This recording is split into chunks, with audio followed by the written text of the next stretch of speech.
The internet told me to stay away from this game since before it came out and after and even now. But any game that features my two favorite Marvel heroes calls me like a siren in open sea. So at least now all the content is out, so let's see if it's as bad as they say. I really just want to play the Wakanda expansion, but my brain goes, no. You have to play it all. My brain suffers from FOMO. So there's a lot to get through here. So let's take a look at Marvel's Avengers. After hours of extra downloads, we are finally able to play. And from the jump, you get to see every playable character featured in the game, which got me kind of excited because they're my boys right there. I was so stoked that I clicked the wrong thing. I hit the one that said play now because I'd already been waiting for hours and all I want to do was go to Wakanda. So what this play now button proceeded to do was show me an entire cutscene spoiling the entire main campaign for me. Hey game, I'm not even an Avenger yet, man. But I wasn't too mad because really all I want to do is go to Wakanda. It's also pretty cool that from this operation menu you can play anything you want. So if you just want to play the Wakanda one, you can. God, I wish I could. Okay, this cutscene makes more sense. All right, I'm in.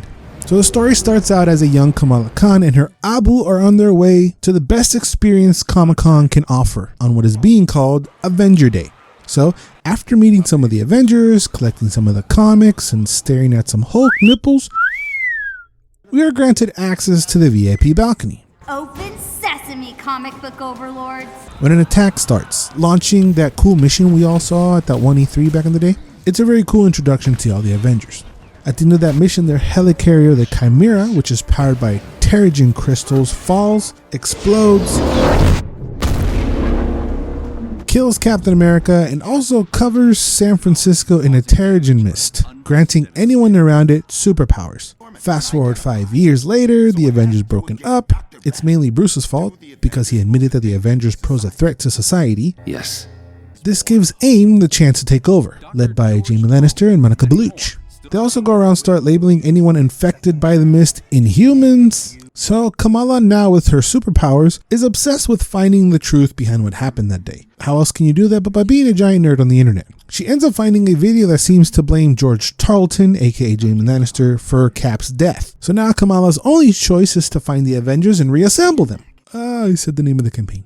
So the story as a whole isn't really bad. It's just very standard. It's really predictable. You can see the twists and turns coming a mile away. I do like the idea of having to reassemble the Avengers and have them slowly become part of the team again, but because there are 6 Avengers, I feel like not all of them got to shine properly, and they did my boy Thor very dirty. I do have to say that voice acting is fantastic, and it should be since they formed the Avengers of voice acting, but since this release, while the movie saga was still going on, you can't really help but to compare. Each Avenger has their own attacks and abilities, but they all play pretty much the same. You have light and heavy attacks, you can dodge and counter, they each get 3 special attacks and a super move. They also have some sort of projectile to shoot and a unique way of traversal. Thor and Iron Man can fly. Tony also gets a few solo flying missions that are okay, but make you feel extra cool because of the soundtrack.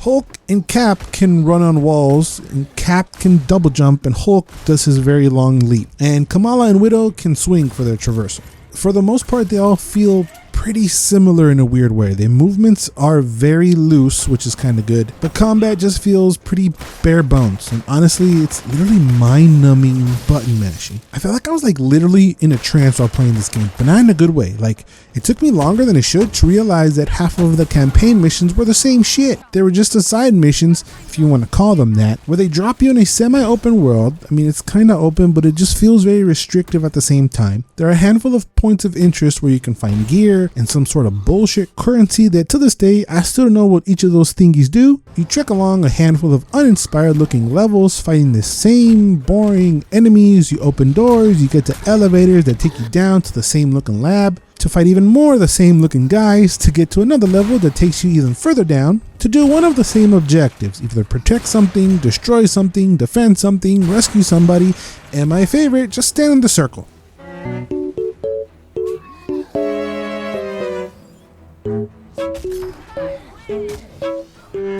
You're either do those, or you have like a mini boss fight where you fight the same mech over and over again. These type of missions bored me really quick, so I just stuck to the main campaign missions, and I still had to do a lot of these mind-numbing missions. Some of the other campaign missions are completely the opposite. They're extremely linear, there are stealth sections, there's some chase sections, and even at times it feels like a real AAA game. And it has its moments that are fun, like when you get to use a brand new hero and you're feeling them out and they do like a level specific section. It's all fun.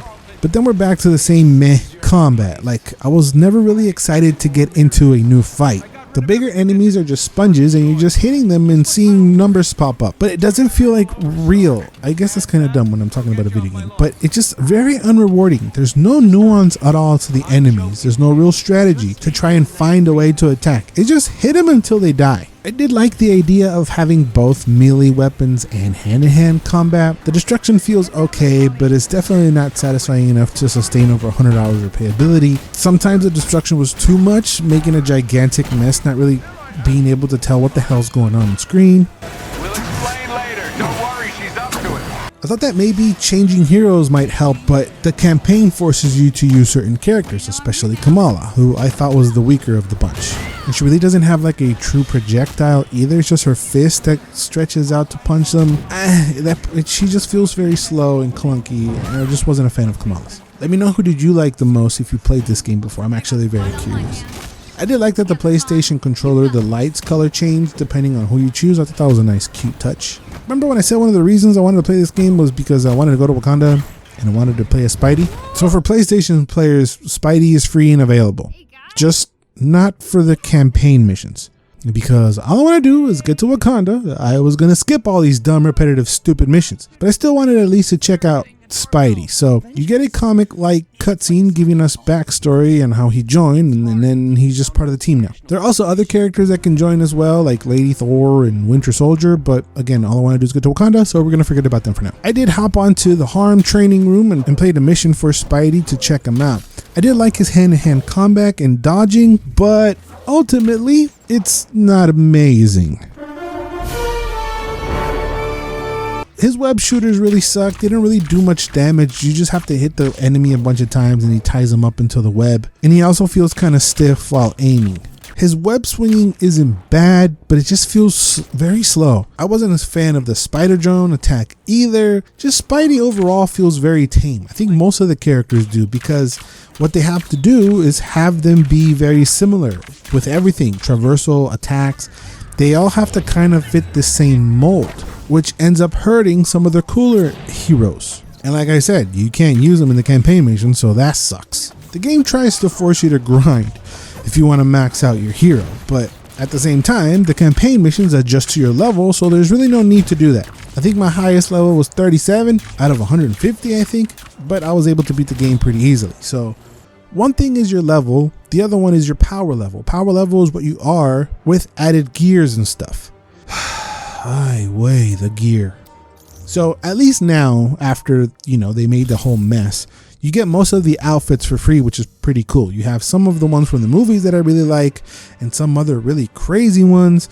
A lot of them, though, are pretty uninspired and kind of stupid. And I really don't know why they gave her so many PJs. That was really weird. But I don't know what the point is of having a bunch of outfits if they're not going to be able to look right in the cutscenes. Look at you. Look at what we did. So the gear is not cosmetic. You can't see it. So what's the point? Just to make my numbers go up? They force you to do even more boring missions to get higher ranks to be able to purchase better gear that you can't see. I thought that they did this to kind of like fix the microtransactions, like we're gonna make it even by making it invisible. But no, that was part of the whole outrage at launch. They wanted players to pay for literally nothing, just outfits, I guess. I really still don't know what the hell the microtransactions were for. The upgrading is absolute dog shit. It feels pointless and they stripped the fun away from customization. Why do you want me to get more gear? To play the same level just longer? It just makes no sense. There's really no need or even an incentive to grind. If you're still curious about this game, I say wait for it to go on sale like I did and pick it up for $5. And for $5, I feel like I got my money's worth. Anyway, I just want to go to Wakanda. So I finished the main campaign and moved over to the first expansion, Taking Aim. which takes place after the main story and introduces Kate Bishop as a playable character. And she has to team up with the Avengers to investigate what's causing these tachyon stores. Tachyon stores? These tachyons. And she has to team up with the Avengers to investigate what's causing these tachyon storms. It's Hawkeye. The cause of the storm is Hawkeye.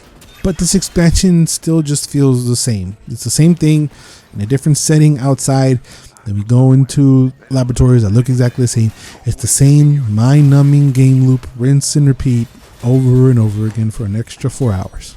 Up until this point, graphically, I really couldn't complain that much. Frame rate issues are better than release and only really occurred to me at the very beginning of cutscenes. Loading time is long, but it's not the worst I've ever experienced, but it did sound like my PS4 was trying to lift my house, and it did smell like something was cooking inside of it. Compared from what I've seen and heard what this game was like at launch, it is definitely better and actually playable. But my graphical issues started to occur with the expansions. Sometimes my girl would just straight up disappear.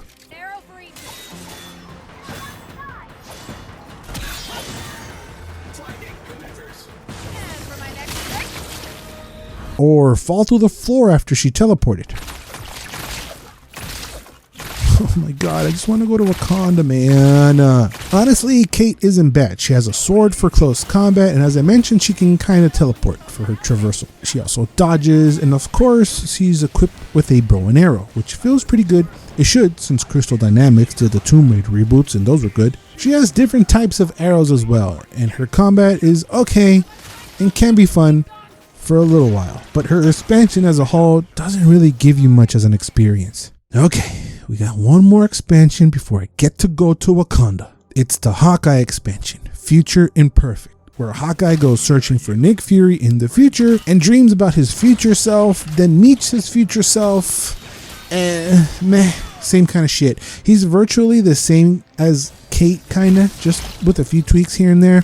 I think ultimately he's a bit better. And it ends with this stupid Hulk fight because, like, there's no strategy to anything. You just hit him and don't get hit.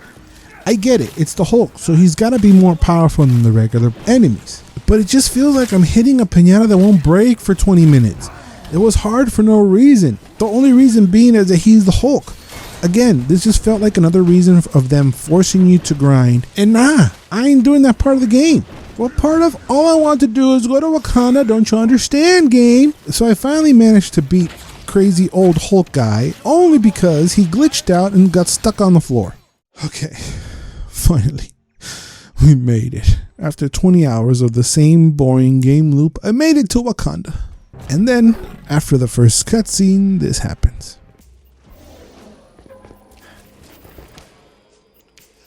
I have no picture. I can't see my king. Why? Why? Curse you, game. All I want to do is play as my king, and you don't let me, game. I've earned it. What's the matter with you? Okay, so I was able to load it, and it worked for now. So at least in this expansion, everything is a bit different because, well, we in Wakanda. So in this expansion, we as the Black Panther have to stop Ulysses Klaue and his forces from invading Wakanda for the Vibranium. T'Challa is super fast, his outfits are sick, he has a double jump, even though that his traversal is a bit goofy, he can run on walls, which looks really cool, but he feels super fast and strong. His spear attack is really cool, he shoots these purple throwing knife thingies, that one bead ability is kind of meh, and his super is pretty cool with the giant panther. I know I'm biased, but I feel like this is the best expansion by far.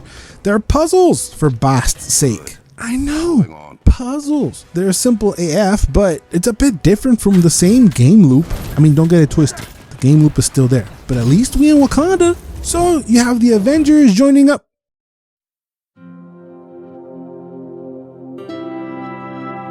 No!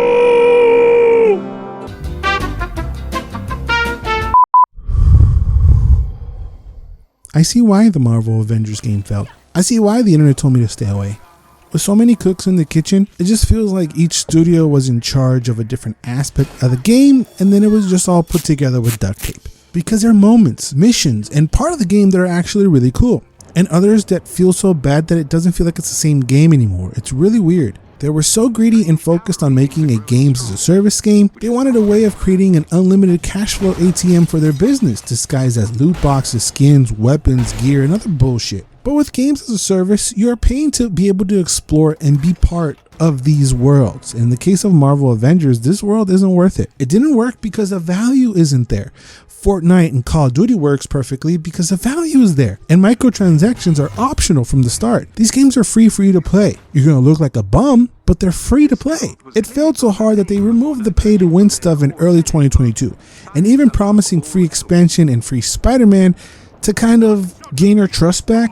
But I think it was too little too late. It's really sad because it could have been an awesome game. Imagine the same story pretty much. Even pretty close combat, just a little bit more effort in the abilities, have different enemies, have the combat, have some nuance and some strategy to it. Not have them be sponges. And pick a genre. Either be more linear like a Gears of War, or break it open like a Ghost of Tsushima or like an Assassin's Creed Valhalla game. An open world filled with dots and activities to do. But these dots and activities and stuff must be fun to play like they are in Assassin's Creed. At least I think. I really love those games. Side quests like, hey, go save this guy over here. Fight Taskmaster, Red Skull, enemies from all these different franchises. If you want, you could even still keep the multiplayer thing, but forget about random tchotchkes to boost the invisible stats. You could do items and gears like we see in Assassin's Creed Valhalla, for example. Something like that. This game would have made all the monies. And I'm using Assassin's Creed Valhalla as an example because that is what it could have been.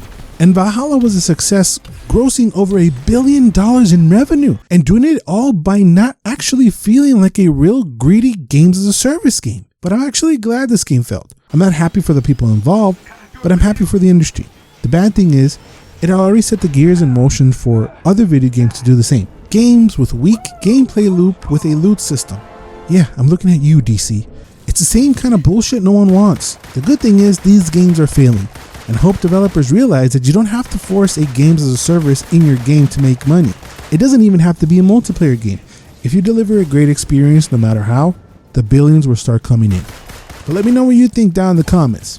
Did you play this game at launch? Do you still play it now? Did you love it? Do you hate it? Anything at all, let me know down in the comments down below. But speaking of Spider-Man, I have a video for you right over here, along with another one that I let YouTube pick just for you. Thank you guys for watching, and remember to always and forever, you do you.